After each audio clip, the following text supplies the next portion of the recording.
11 pohon ditebang di depan kantor Polres Jeneponto, Jalan Pelita, Kecamatan Birabu, Kabupaten Jeneponto, Sulawesi Selatan, Sabtu 6 Desember 2025. Penebangan dilakukan untuk proyek pengerjaan remis di wilayah tersebut. Kepala Pelaksanaan BPD Jeneponto Andi Patapio menyebut, hal itu dilakukan guna mendukung pengerjaan infrastruktur agar aliran air lebih maksimal. Proses penebangan pohon melibatkan sejumlah instansi terkait. Sementara itu, pelaksana proyek Dranais Muhammad Khalid menjelaskan dimensi pekerjaan yang sedang berlangsung. Ia menyebut proyek tersebut dikerjakan oleh bidang cipta karya Dinas PUPR Jeneponto. Pantauan tribuntimur.com di lokasi hingga pukul 15 waktu Indonesia Tengah. Akses jalan Pelita di depan Polres Jeneponto ditutup sementara. Pengendara dari arah Jalan Pemawan maupun Jalan Sungai Kelana dialihkan melalui Jalan Lantai Pasawin atau melintas di depan kantor Bupati Jeneponto. Jumlah pekerja tampak masih melakukan pembongkaran batu ramai. Sementara kami adakan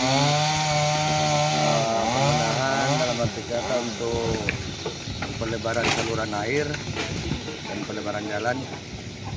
Dan nantinya ini setelah kita penebangan pohon dan hasil sudah tindakan, kita menanam kembali untuk serapan airnya. Nah, pihak-pihak apa saja yang dilibatkan dalam hal ini, Pak? Dalam ini ada lingkungan hidup, Polres, TNI, yang sementara kami lakukan koordinasi bagaimana untuk area kota. Nah, rencananya pohon yang akan ditebang ini ada berapa buah? Ada berapa batang pohon? Ada beberapa pohon, ada sekitar kurang lebih 11 pohon. Nah, terkait langkah mitigasi bencana, Pak. Sejauh ini BPBD selain di titik ini di mana saja yang sudah dilakukan? Ada yang beberapa titik yang dianggap rawan untuk genangan air, sementara di arah kota.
Download Tribun X sekarang, menghadirkan lokal menjadi Indonesia.